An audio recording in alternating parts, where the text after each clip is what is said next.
இந்த வீடோட total cost வந்து 1 கோடி ரூபாய். ஆனால் இதோட ரெண்ட் வந்து பர் மந்த்துக்கு வெறும் 30,000 ரூபாய். நம்ம பேசாமல் இந்த வீடு வாங்குறதுக்கு பதிலாக ரெண்ட்லேயே இருந்துடலாமா, இல்லை 30,000 ரூபாய் மாதம் மாதம் கட்டுறதுக்கு பதிலாக நம்ம ஒரு லோனை வாங்கி இந்த வீடை வாங்கிட்டு நம்ம இதை சொந்தமாக்கிடலாமா? இந்த டவுட் ரொம்ப நாளாக நிறைய பேர்கிட்ட இருந்துக்கிட்டே இருக்கிறது தான். இந்த வீடியோவில் இந்த எக்ஸல் மூலயமா நான் உங்களுக்கு பாயிண்ட் டு பாயிண்ட்டாக கிளியராக எக்ஸ்பிளைன் பண்ண போகிறேன். ஃபஸ்ட்டு ஒரு வீடு வாங்கிறதுக்கு என்னென்னலாம் செலவாகும், எவ்வளோ செலவாகும் அப்படின்றத கிளியராக பார்க்க போகிறோம். அண்ட் அடுத்ததாக ரெண்டல். நம்ம அடுத்து ஒரு 10 வருஷம் 20 வருஷத்துக்கு சொந்த வீடு வாங்காமல் வெறும் ரெண்டலில் மட்டும் கட்டிக்கிட்டு இருந்தோம்னா நமக்கு 20 வருஷம் கழிச்சு எவ்வளோ செலவாகும் அப்படின்றத பார்க்க போகிறோம். அண்ட் தேர்டு, இது ரெண்டுத்தையும் கம்பேர் பண்ணி இது ரெண்டில் எது ப்ராஃபிட்டபிள் அப்படின்றத கிளியராக நான் உங்களுக்கு சொல்ல போகிறேன். இது உங்கள் லேர்ன் மணி தமிழ் யூடியூப் சேனல். ஃபினான்ஸ் ரிலேட்டடாக நிறைய விஷயங்களை ஷேர் பண்ணிட்டு வரோம். இந்த மாதிரி கண்டினியூஸாக நிறைய விஷயங்களை தெரிஞ்சுக்க எங்கள் சேனலை சப்ஸ்கிரைப் பண்ணுங்கள். வாங்க இப்போ இந்த வீடியோக்குள்ளே போகலாம். ஃபஸ்ட்டு நம்ம ஒரு 1 கோடி ரூபாய் வேல்யூ உள்ள ஒரு வீட்டை வாங்குறோன்னு வச்சுப்போம். அதுக்காக நம்ம கையிலிருந்து ஒரு டவுன் பேமெண்ட் அமௌண்ட் கொடுக்குறோம். அது ஒரு 20 lakh அப்படின்னு வச்சுப்போம். அண்ட் பேலன்ஸ் அமௌண்ட்டான 80 lakh நம்ம பேங்க்லேருந்து லோன் வாங்குறோம் அப்படின்னு வச்சுப்போம். அண்ட் நீங்கள் இந்த இமேஜில் பார்க்குற ப்ளூ கலர் எல்லாமே எடிட்டபிள். உங்களுக்கு தேவையான அமௌண்ட்டை நீங்கள் எடிட் பண்ணிக்கலாம். இங்கே இந்த லோனோட இன்ட்ரெஸ்ட் ரேட் வந்து 9.075 வச்சுப்போம். ஸோ லோனோட டென்யூர் வந்து 20 வருஷம். எஸ், நீங்கள் வாங்கின லோன் வந்து நீங்கள் ரீபே 20 வருஷம், அடுத்து 20 வருஷம் பண்ண போகிறீங்க. 20 வருஷத்துக்கு 80 லட்சம் லோனுக்கு நம்ம 9% இன்ட்ரெஸ்ட்டில் நம்ம எவ்வளோ கட்டணும் மந்த்லி அப்படின்னா 72,364 ரூபாய் நம்ம எவ்ரி மந்த் அடுத்த 20 வருஷத்துக்கு பே பண்ணணும். இப்போ உங்கள் வீட்டோட உண்மையான காஸ்ட் எவ்வளோ அப்படின்னு கேட்டால் நீங்கள் என்ன சொல்லுவீங்க? லோன் வாங்கினா ஒரு 80 லட்சம் ப்ளஸ் நான் டவுன் பேமெண்ட்டாக கொடுத்த 20 லட்சம், என் வீட்டோட காஸ்ட் வந்து 1 கோடி ரூபாய் அப்படின்னு நீங்கள் சொல்லுவீங்க. பட் அது வந்து எக்ஸாக்ட்லி ராங். பிகாஸ் நீங்கள் பேங்க்குக்கு பே பண்ண டோட்டல் அமௌண்ட் ப்ளஸ் நீங்கள் டவுன் பேமெண்ட்டாக கொடுத்த 20 lakh, இது ரெண்டுத்தையும் சேர்த்து எவ்வளோ வருதோ அதுதான் உங்கள் ஹவுஸோட வேல்யூ.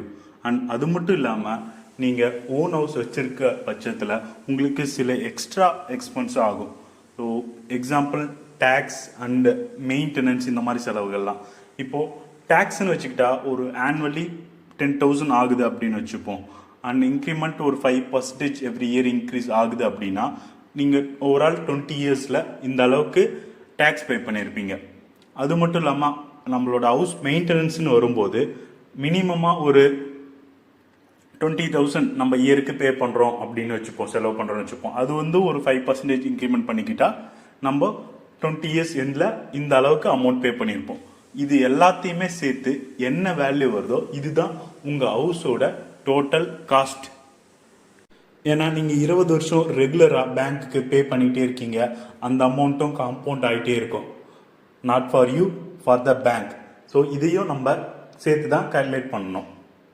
ஸோ இது எல்லாத்தையும் ஆட் பண்ணால் நம்ம ஹவுஸோட காஸ்ட் என்ன அப்படின்னா 2.03 crore.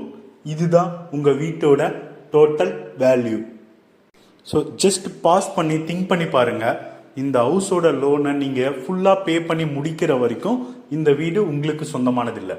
பட் நம்ம வீடு வாங்குறதுல ஒரு பியூட்டி என்ன அப்படின்னா இது வந்து நம்ம ஒரு கார் வாங்குற மாதிரியோ ஒரு பைக் வாங்குற மாதிரியோ இதோட வேல்யூ டிப்ரிஷியேட் ஆகாது. இதோட வேல்யூவும் நமக்கு இன்க்ரீஸ் ஆகிட்டே இருக்கும். ஸோ அது எவ்வளோ இன்க்ரீஸ் ஆகும் அப்படின்றத நம்ம கடைசியில் பார்ப்போம். அதுக்கு முன்னாடி ரெண்டல் ஹவுஸில் இருந்தால் எவ்வளோ செலவாகும் அப்படின்றத நம்ம பார்ப்போம். ஜஸ்ட் இமேஜின், நம்ம மந்த்லி ஒரு 30,000 rupees ரெண்ட்டாக பே பண்ணுறோம். ஸோ ஒரு ஆனுவல் இன்க்ரீஸாக 8% எவ்ரி இயர் ரெண்ட் இன்க்ரீஸ் ஆகுது அப்படின்னு நம்ம வச்சுப்போம். அண்ட் அடுத்த 20 வருஷத்துக்கு நம்ம இங்கே ஸ்டே பண்ணுறோம். ஸோ டோட்டலாக நம்ம எவ்வளோ ரெண்ட் பே பண்ணுவோம் எவ்ரி இயர் இன்க்ரீஸ் ஆகிட்டே இருக்கும்போது. இது ரொம்ப பெரிய நம்பர். ஸோ அதுக்காக நம்ம இன்னொரு எக்ஸல் இங்கே வச்சுருக்கோம். இங்கே காலம் சியில் நம்ம ரெண்ட் பே பண்ண அமௌண்ட் இங்கே இருக்குது. ஃபஸ்ட் இயர் நம்ம 30,000 பே பண்ணுறோம். ஸோ அடுத்த இயர் நம்ம 32,400 பே பண்ணுறோம். ஸோ அதுக்கு அடுத்த இயர் 34,992 பே பண்ணுறோம். இந்த மாதிரி எவ்ரி இயர் ரெண்ட் இன்க்ரீஸ் ஆகிட்டே இருக்குது. போயிட்டே இருக்கு. ஸோ நம்ம 20வது வருஷம் எவ்வளோ ரெண்ட் பே பண்ணுவோம் தெரியுமா? 1,29,471 rupees நம்ம ரெண்டா மட்டும் பே பண்ணுவோம். அண்ட் இது எல்லாத்தையுமே நம்ம ஆட் பண்ணோம் அப்படின்னா நமக்கு 1,64 lakh ரெண்டா மட்டும் பே பண்ணி இருக்கும். இது ரொம்ப அதிகமான அமௌண்ட் இல்லை? மேபி நம்ம அப்பா அம்மா சொன்னதெல்லாம் கரெக்ட் தான்.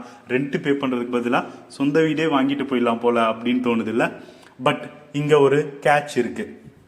அது என்ன அப்படின்னா, நம்ம ரெண்ட் மட்டும் பே பண்ணல, எஸ்ஐபியும் பண்ணிக்கிட்டு வரோம்.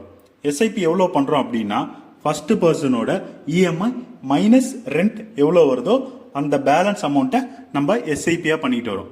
So first month EMI minus இந்த ரெண்ட் கழிச்சா நமக்கு 42,364 வருது.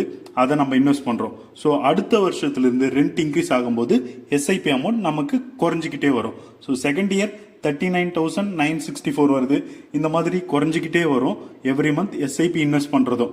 பட் ஒரு குறிப்பிட்ட டைம், அதாவது ஒரு 12 வருஷத்துல நம்மளோட இன்வெஸ்ட்மெண்ட்டும் 0 ஆயிடும். பட் அது கடைசியில 20வது வருஷம் முடியும் போது அந்த எஸ்ஐபி நம்ம பண்ணது எவ்வளோ வந்திருக்கும் அப்படின்னா 1,94,19,797 இந்த அளவுக்கு அந்த அமௌண்ட் வளர்ந்துருக்கும். அண்ட் அது மட்டும் இல்ல, நம்ம டவுன் பேமெண்டா பே பண்ண 20 lakh இங்க லம்சமா கால்குலேட் பண்ணிக்கிறோம். ஸோ 20 lakh பதிலாக இங்க நான் 18,80,000 போட்டுட்டு இருக்கேன். பிகாஸ் நம்ம வீடு பார்க்கும்போது டெபாசிட் பே பண்ணியிருப்போம், புரோக்கரேஜ், இந்த மாதிரி சின்ன சின்ன எக்ஸ்பென்ஸுக்கு நம்ம ஒரு 1,20,000 கழிச்சிருவோம். மிச்சம் இருக்கிற 18,80,000 லம்சமா பண்ணியிருந்தா அதோட ஃபியூச்சர் வேல்யூ நமக்கு 1,51 lakh வந்திருக்கும். So total value of investment வந்து நமக்கு எவ்வளோ இருக்கு அப்படின்னா 3.45 crore.